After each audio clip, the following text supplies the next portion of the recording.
नमस्कार दोस्तों, आज हम आपके लिए लेकर आए हैं एक बेहतरीन टॉपिक जिस पर हम देखने वाले हैं CO2 फायर एक्टिंग्विशर के बारे में। जी हाँ, जो CO2 फायर एक्टिंग्विशर होता है वो आपको हर स्थान हर जगह पर देखने को मिल जाएगा, चाहे वो हमारा ऑफिस हो या मॉल हो या फिर किसी भी प्रकार का इंडस्ट्री एरिया या कारखाना हो। तो हमारा CO2 फायर एक्टिंग्विशर आपको हर स्थान पर देखने को मिल जाएगा। तो इसके बारे में आज की वीडियो में हम देखेंगे कि CO2 फायर एक्टिंग्विशर क्या होता है, इसको ऑपरेट किस प्रकार किया जाता है और इसमें कौन कौन से पार्ट्स होते हैं और कौन से पार्ट्स का क्या कार्य होता है और इसका उपयोग कौन सी क्लास की फायर पर किया जाता है। और साथ में ही देखने वाले हैं कि CO2 फायर एक्टिंग्विशर का हाइड्रो टेस्ट कब किया जाता है और कितने साल में किया जाता है और कितने kg/cm² पर किया जाता है। इन सारे टॉपिक पर हम आज की वीडियो में विस्तार से देखने वाले हैं। यदि आपने चैनल पर नए हैं तो प्लीज़ चैनल को सब्सक्राइब करें और साथ में ही बेल आइकन को जरूर प्रेस करें, जिससे कि आपको वीडियो का नोटिफिकेशन सबसे पहले मिल सके। और आइए वीडियो को शुरू करते हैं।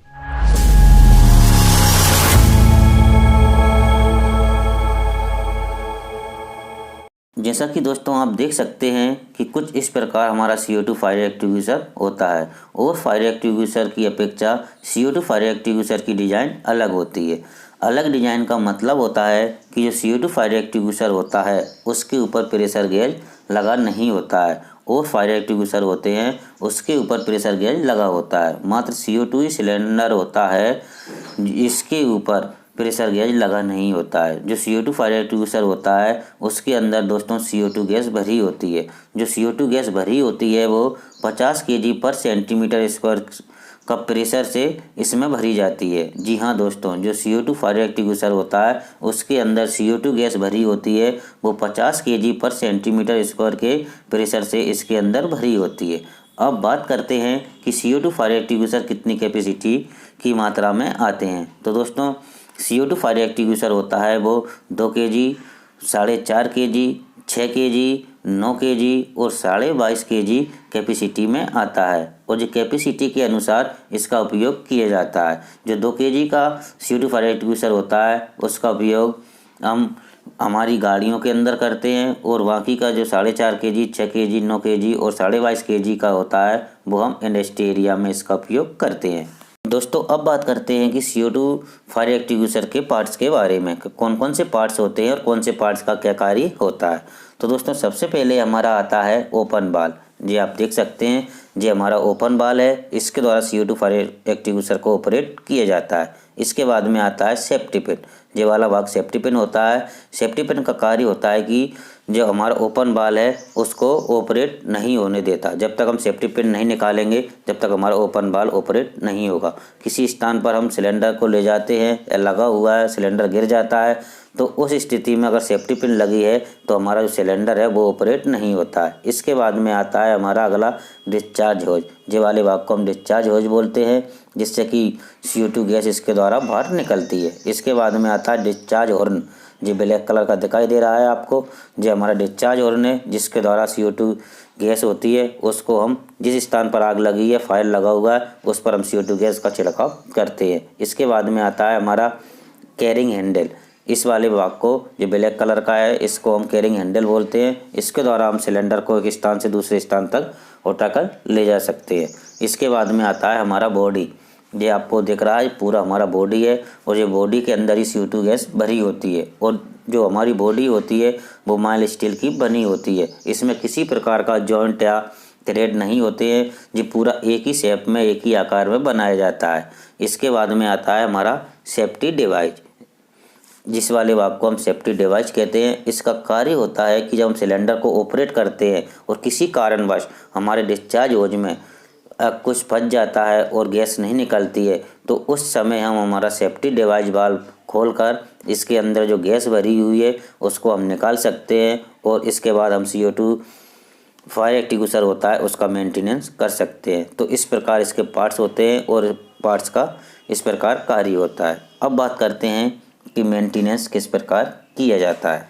दोस्तों CO2 फायर एक्टिंग्विशर होता है उसका मेंटेनेंस 3 प्रकार से किया जाता है। नंबर 1 पर आता है मंथली मेंटेनेंस, नंबर 2 पर आता है क्वार्टरली मेंटेनेंस और नंबर 3 पर आता है 5 साल में एक बार हाइड्रो टेस्ट मेंटेनेंस। 5 साल का मतलब होता है 5 ईयरली हाइड्रो टेस्ट मेंटेनेंस। तो ये 3 प्रकार के मेंटेनेंस होते हैं, इसके बारे में हम थोड़ा विस्तार से देखते हैं कि किस प्रकार मेंटेनेंस किया जाता है। इससे पहले यदि आपने अभी तक चैनल को सब्सक्राइब नहीं किया है तो प्लीज़ चैनल को सब्सक्राइब करें और साथ में ही बेल आइकन को जरूर प्रेस करें, जिससे कि आपको वीडियो का नोटिफिकेशन सबसे पहले मिल सके।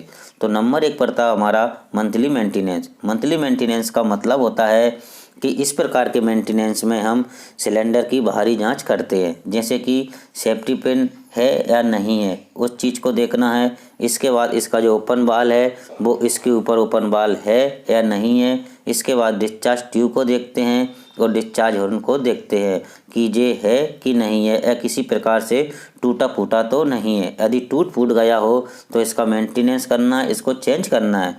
फायर एक्सटिंग्विशर अपने स्थान पर है या नहीं है, इधर उधर फेंक दिया है, तो उस चीज़ को भी हमें मेंटेनेंस के दौरान देखना है और उस स्थान पर उसको व्यवस्थित रखना है।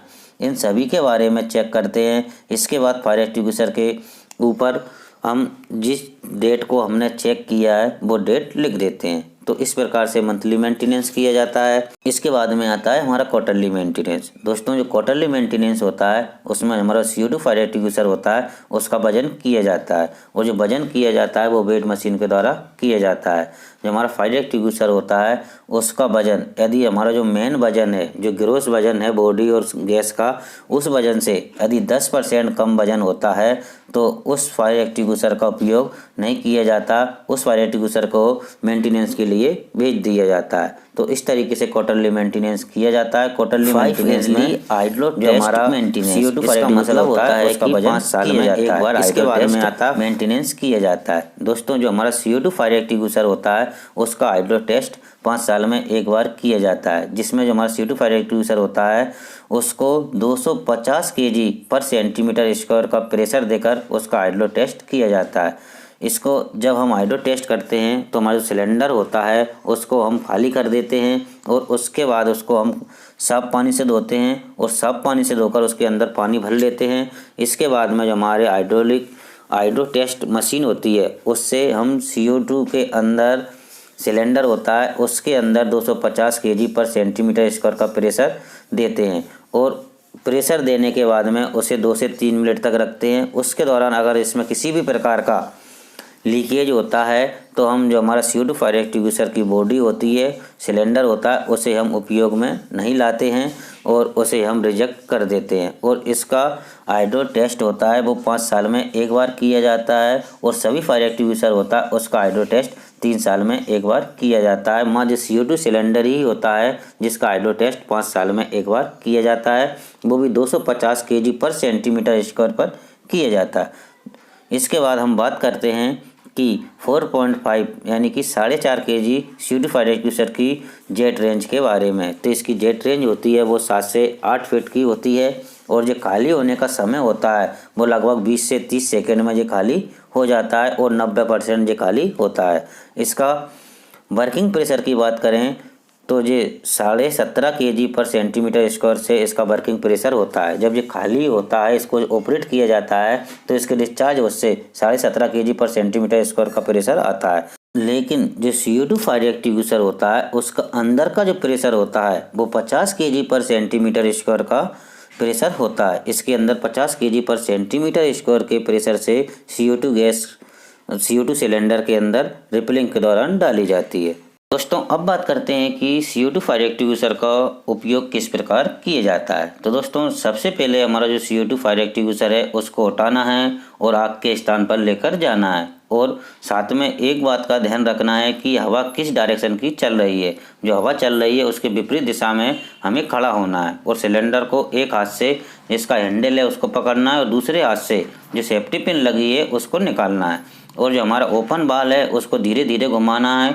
और डिस्चार्ज हॉर्न है उसके ऊपर जो हैंडल लगा है उसको पकड़ना है। और दोस्तों, हैंडल को पकड़कर फायर के ऊपर सिपिल मेथड का उपयोग करना है। दोस्तों, सिपिल मेथड का मतलब होता है कि जो हमारा डिस्चार्ज हॉर्न होता है उसे झाड़ू की तरह इधर से उधर घुमाना है। ऐसा इसलिए करना होता है कि जो हमारी CO2 गैस होती है वो ठंडी होती है और ठंडी होने के कारण हमारे हाथ को जला सकती है या फिर हमें करंट लग सकता है। इसलिए इसे स्थिर नहीं रखना है, इसको इधर से उधर घुमाना है। इसलिए जो हमारा डिस्चार्ज होज होता है, हॉर्न होता है, उसके ऊपर एक हैंडल लगाया होता है। अब बात करते हैं कि जो हमारा CO2 सिलेंडर होता है उसे कौन सी क्लास की आग पर उपयोग किया जाता है। तो दोस्तों इस पर BC का टैग लगा होता है, इस सिलेंडर के ऊपर BC लिखा होता है। इसका मतलब होता है कि इसे हम B क्लास और C क्लास की फायर पर इसका उपयोग हम कर सकते हैं। तो B क्लास और C क्लास की में कौन सी फायर आती है, इसके लिए एक वीडियो बनाकर डाल दी गई है, उसकी लिंक मैं वीडियो के डिस्क्रिप्शन में दे दूंगा। आप डिस्क्रिप्शन में जाकर उस वीडियो को देख सकते हैं, जिससे कि आपको पूरा पता चल जाएगा। तो दोस्तों आज की वीडियो हमने देखा है CO2 फायर एक्टिंग्विशर के बारे में। अगर आपको वीडियो अच्छी लगी है तो प्लीज़ वीडियो को लाइक शेयर कमेंट्स करें और चैनल को सब्सक्राइब करें। अगली वीडियो में फिर मिलेंगे, जब तक के लिए बाय बाय।